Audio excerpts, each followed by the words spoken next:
क्या हुआ मिश्रा जी, क्यों परेशान हो? क्या बताऊं शर्मा जी, परसों घर पर कुछ मेहमान आने वाले हैं, उनके लिए खाने पीने का इंतजाम करना है, पर समझ नहीं आ रहा कहाँ से लाऊं? अरे मिश्रा जी, आप परेशान क्यों हो रहे हो? क्या आपने कैलाश फूड प्रोडक्ट्स का नाम नहीं सुना?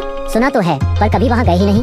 मिश्रा जी, आप कैलाश फूड प्रोडक्ट्स वालों के पास जाओ, वहाँ पर आपको बेस्ट प्राइस में एकदम शुद्ध और फ्रेश पनीर, ताज़ा दूध, शुद्ध देसी घी, मावा, सफल मटर, सप्रेटा दही, देसी दही, छाछ, सोया चाप, अमूल बटर, सफेद मक्खन, अमूल क्रीम, पाव, कुलचे, cake, ice cream, soft drink, Bisleri, real juice और भी बहुत कुछ मिलता है। अरे वाह शर्मा जी, आपने तो मेरी प्रॉब्लम ही सॉल्व कर दी। अब जल्दी से मुझे इनकी कॉन्टैक्ट डिटेल्स भी दे दो।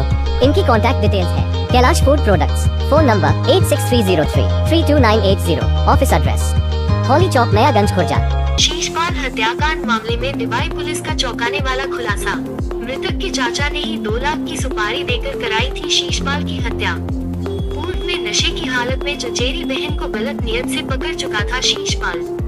घटना का विरोध करने पर चाचा रामेश्वर की भी शीशपाल ने की थी पिटाई। रामेश्वर ने 2 लाख में कॉन्ट्रैक्ट देकर शैलेंद्र, विवेक व पुष्पेंद्र से कराई शीशपाल की हत्या। शूटर शैलेंद्र लड़की बनकर मृतक शीशपाल से करता था व्हाट्सएप चैट। 7 नवंबर को चैट के माध्यम से मुलाकात के बहाने ईंट के भट्टे पर बुलाकर की गई हत्या। डिबाई के जलालपुर जट में हुई थी वारदात। डिबाई पुलिस व स्वाट टीम देहात ने किया खुलासा। 7 तारीख की रात को थाना डिबई के जलालपुर गांव में एक ईंट भट्टे के पास एक बॉडी मिली थी, जिसकी शिनाख्त शीशपाल के रूप में हुई थी। ये बाहर काम करता था, सेल्समैनी का। इसके शरीर पे चाकू के प्रहार दिख रहे थे और साथ ही साथ एक दुपट्टा भी मिला था, जिससे कि इसके गला दबाने की प्रयास की गई थी। इस घटना के अनावरण के लिए थाना डिबई और देहात की एसओजी को लगाया गया था, जिनके द्वारा सफल अनावरण करते हुए आज 4 व्यक्तियों की गिरफ्तारी की गई है, जिसमें मृतक का चाचा और 3 अन्य लोग जिसको कि उसने सुपारी दी थी मारने की, वो गिरफ्तार हुए हैं। पूछताछ में ये बात प्रकाश में आई कि जो मृतक है वो अपने घर वालों से काफ़ी लड़ाई झगड़ा करते रहता था, बदतमीज़ी करता था और एक बार इसने अपनी बहन के साथ भी अश्लीलता की थी, जिससे घर वाले परेशान थे। इससे क्षुब्ध होकर इसके चाचा ने इसको मारने की योजना बनाई और 3 लोगों को, जो कि अलीगढ़ के रहने वाले हैं, उनको पैसे दिए। लगभग 1 लाख रुपए इन 3 लोगों को दिए गए थे इसको मारने के लिए, जो कि पिछले 1 वर्ष से प्लानिंग ये कर रहे थे।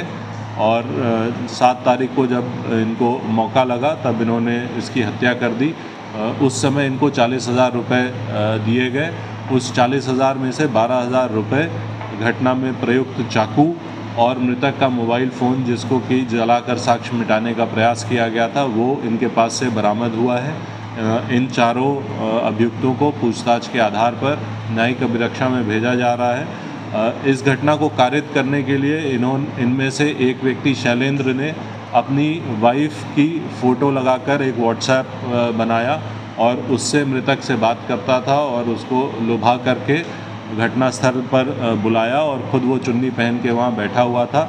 मृतक के वहाँ पहुँचते ही उसके और उसके साथियों द्वारा उस पर प्रहार किया गया, जिससे कि उसकी मृत्यु हुई। इस पूछताछ के आधार पर, अन्य साक्ष्य संकलन के आधार पर इन सभी अभियुक्तों को न्यायिक अभिरक्षा में प्रस्तुत किया जा रहा है। सर, क्या ये लोग प्रोफेशनल किलर्स हैं? अब तक की पूछताछ और जानकारी के अनुसार इनका पूर्व का कोई आपराधिक इतिहास नहीं मिला है। जो अभी बात सामने आई है वो ये है कि इनको पैसों की आवश्यकता थी। ये सब मजदूरी या फिर ऐसे दैनिक रोजगार वाला काम करते हैं, इनको पैसों की आवश्यकता थी और उसी के आधार पर इन्होंने ये घटना कारित करी।